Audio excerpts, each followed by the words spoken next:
presidente de la Nación, doctor Carlos Saúl Menem, recibe de manos del doctor Raúl Ricardo Alfonsín la banda y el bastón, atributos simbólicos del cargo presidencial. A partir del texto Los sentidos de la transformación de Tiramonti, podemos decir que las políticas educativas de los años 90 generaron una estructura social polarizada, ya que un sector reducido de la población coexistía con otro sector expulsado del mercado de trabajo y de las redes de distribución de ingresos. Esta desigualdad y concentración de recursos en pequeños grupos de clases altas fue característico en la aplicación de políticas neoliberales de esa época en toda América Latina. Esta desigual distribución de los recursos se vio reflejada en el sector educativo, en el que las clases altas aventajaban ampliamente en cuanto a la calidad educativa a los sectores más vulnerados con mayor matriculación, ajustes en los salarios docentes y la consecuente pérdida de calidad de sus servicios. El deterioro de las condiciones de vida ubicó a las escuelas públicas en una posición de asistencialismo y de prevención de situaciones de riesgo, disminuyendo la tarea pedagógica y con pocas herramientas para modificar las historias de los estudiantes. Paulatinamente, la educación pública se fue transformando en un sector para la población de bajos o escasos recursos, mientras que a la oferta privada asistían las clases altas de la población. Ante esta decisión, el Estado debió atender a los grupos más necesitados para que pudieran tener un mínimo de servicios, así sea de salud, alimentos, educación, y de este modo hacer soportable la desigualdad. Se presenta de este modo un Estado como garante del servicio educativo que agregó a sus responsabilidades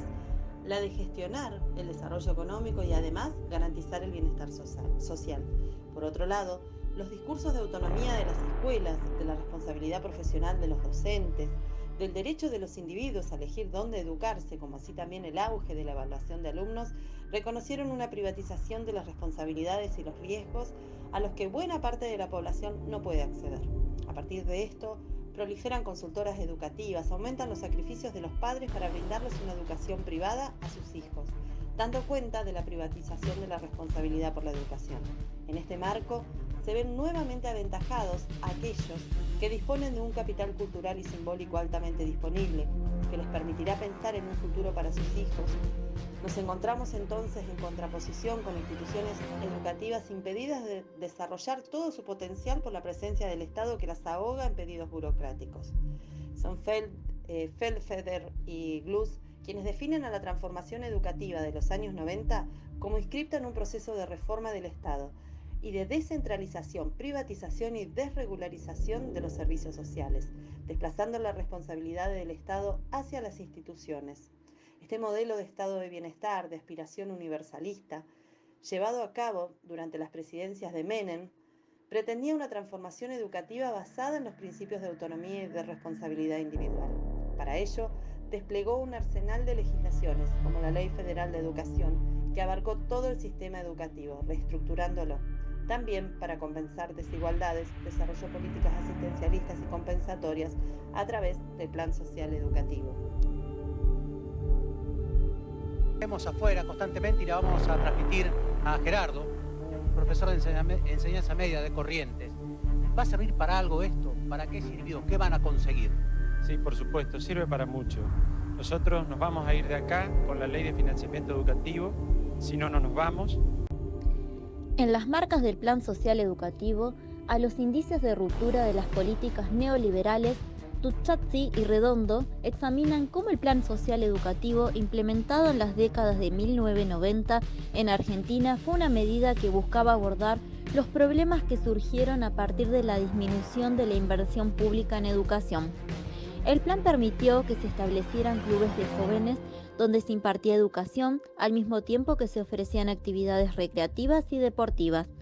A través de una serie de entrevistas y análisis de estudio de caso, los autores demuestran cómo el Plan Social Educativo tuvo éxito en proporcionar una educación de calidad a la vez que fomenta el bienestar social. Los autores también argumentan que el Plan Social Educativo representa un cambio significativo en las políticas educativas que buscó romper con las políticas neoliberales predominantes de la época, que buscaban reducir la inversión pública en educación y privatizar servicios educativos. Según Dubchati y Redondo, el éxito del Plan Social Educativo refleja el potencial de políticas educativas diseñadas para abordar las necesidades de las comunidades marginadas, al mismo tiempo que ofrecen una alternativa viable a las políticas neoliberales. En resumen, la lectura de Ducati y Redondo propone una visión crítica de las políticas neoliberales y sugiere que políticas educativas innovadoras y comprometidas pueden ofrecer una solución efectiva para abordar la exclusión y la desigualdad social.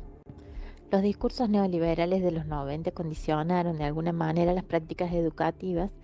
y las políticas económicas también obstaculizaron las posibilidades de una educación mejor y más equitativa para los sectores más postergados. Como explica la autora Pini, volver a los años 90 en Argentina a partir de un análisis crítico sobre los principales paradigmas no solo permite confirmar que muchas de aquellas ideas impuestas desde la lógica del libre mercado han perdido toda legitimidad y consenso, sino también implica señalar que pese a su descrédito, muchos sectores clave del desarrollo social padecen hoy las consecuencias de ese proceso hegemónico. La educación es uno de ellos, particularmente porque uno de los objetivos centrales del proyecto neoliberal fue la reestructuración del Estado para abrir la puerta de la inversión privada, supuestamente superadora. El achicamiento real y simbólico del Estado como garante y compensador repercute de manera que, en gran parte del territorio, la escuela queda librada a su suerte. Por otro lado, revisar cuáles han sido las consecuencias del proceso neoliberal en el ámbito educativo es el objetivo de esta autora, que a partir del testimonio y las impresiones de los protagonistas en este sector estratégico para el desarrollo,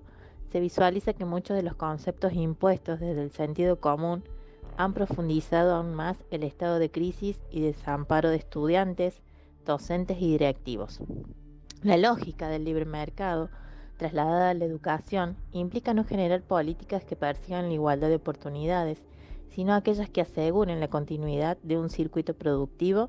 en términos de conocimiento, aunque ello implica la exclusión de un sector social, quien también confirma que pese a difundir como éxitos del nuevo régimen una mayor cantidad de chicos en el sistema escolar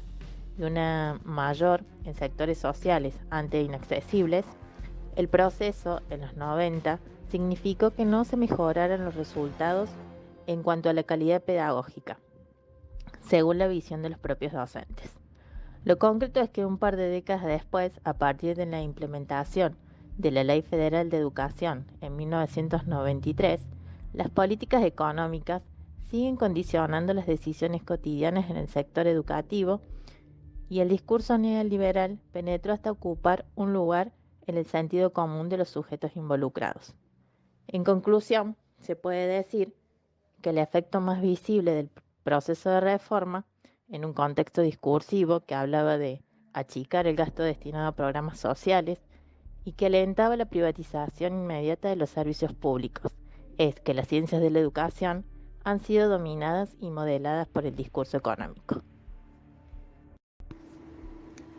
A partir de las reformas educativas de los años 90, se trasladó la responsabilidad a las provincias y a la vez se centralizó el control en manos del gobierno nacional, profundizando las diferencias entre ellas, fragmentando el sistema, deslegitimando el saber docente frente al saber de los expertos y colocó a los estudiantes en un lugar de asistencialismo. A partir de lo narrado y contado aquí, atendiendo al texto de Tiramonti, podemos dar cuenta que el camino hacia la construcción de una ciudadanía ética debe proponer, por un lado, el análisis de las metodologías que se implementaron para resolver conflictos, para luego plantear consensos que garanticen una vida democrática. Por otro lado, debatir el sentido y el contenido de la solidaridad en una sociedad fragmentada y, finalmente, la pluralidad y el tratamiento del otro en torno a la dignidad humana.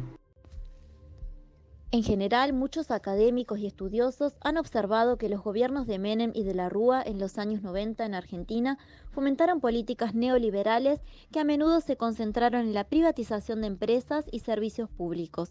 la flexibilización laboral y la reducción de programas sociales. Estas políticas a menudo llevaron a aumentar la desigualdad económica y la exclusión social en el país. En términos del gobierno de Macri, desde 2015 hasta 2019 se ha observado que continuó expandiendo el enfoque neoliberal, con un programa de ajuste fiscal y deuda que resultó en una fuerte recesión, aumento del desempleo y la pobreza y un mayor nivel de desigualdad en la sociedad argentina. Sin embargo, en ambos periodos también hubo resistencia social contra estas ideas y políticas. Este movimiento de resistencia en la Argentina ha sido variado e incluye a grupos sociales diversos, como movimientos estudiantiles, sindicatos, organizaciones de derechos humanos y otros grupos que se han pronunciado en contra de políticas y prácticas neoliberales que han contribuido a la exclusión social y a la marginación. Algunos de estos movimientos han llevado a cabo acciones de protesta, manifestaciones callejeras, campañas de concientización y otros esfuerzos para resistir, contrarrestar y presionar a los gobiernos en el país. En la crisis del Estado, Sidicaro presenta una reflexión detallada sobre el surgimiento, la evolución y la crisis del Estado moderno.